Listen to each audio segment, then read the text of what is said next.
As I told you guys before, I always have the best guests on my program. And today is a very special day. Right now is a very special moment.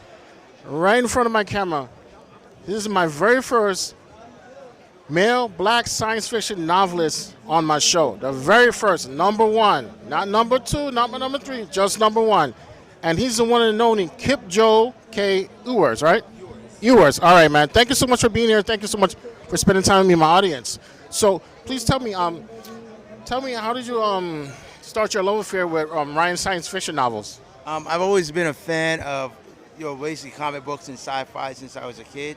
I collected Iron Man when I was 7 years old. My first series I collected was Armor Wars with Tony Stark. And then I also collected Robotech. I was heavily into anime, anything Star Trek, Star Wars, you name it. My brothers and I used to have lightsaber battles in the yard. So, yeah, that was my love of sci-fi. And writing, I've always just written as a kid, especially in elementary school. Used to tell a lot of stories, especially to my classmates. And my teacher, Miss Green, used to say that that's how great storytellers were made. Years later, I didn't imagine I'd be here actually writing stories, but here I am. Okay, so I see you have your very first book here called The First. Yes. Ooh, this is beautiful. So how long did it take you to write your first baby?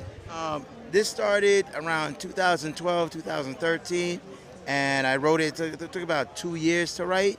And then while I was writing that, I was also writing part two, Evil Uprising. So this was actually published in 2014. So this is your firstborn, your first baby, your first superstar. Yes. The story is basically about my character, Sophia. She was wrongfully executed for the murder of her husband, resurrected with these amazing powers, abilities that she doesn't understand how she got. But in the process of using those powers to seek justice against those that murdered her husband, she accidentally remakes the entire world. Because of her, superhumans walk the planet Earth.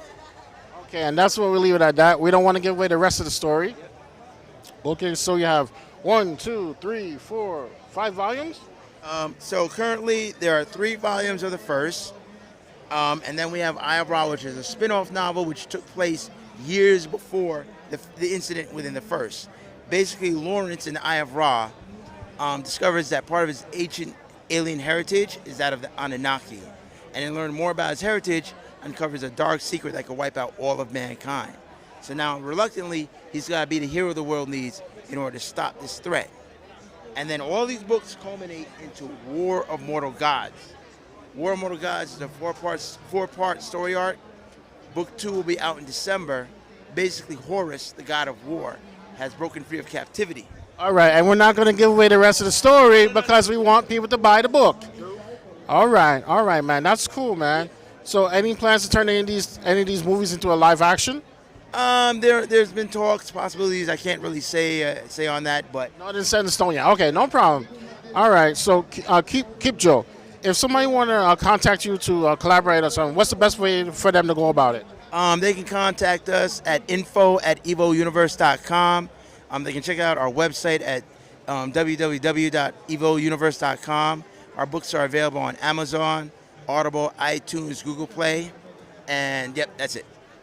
Well, you heard what the man said. You want to use that website on that link he gave you, and his books are also on Amazon and eBay, right? Yeah. Amazon, Audible, iTunes, and Google Play. Well, you heard what the man said. That's where you can buy his books. I just want to say thank you so much for your time. Thank you for being here. Keep kicking ass and taking no prisoners. Yep. Wait, I didn't hear what you said. It's my show. I can say that shit. Okay. Take no prisoners. No prisoners. Well, take no prisoners. What were you trying to say? You're going to obliterate all the obstacles in your way. That's what I mean by that. Oh, okay. Well, we say evolve or die over where we're from. Okay. All right, Gabriel. Thank you for your time, man. Until next time, guys. That's a wrap. Bye-bye.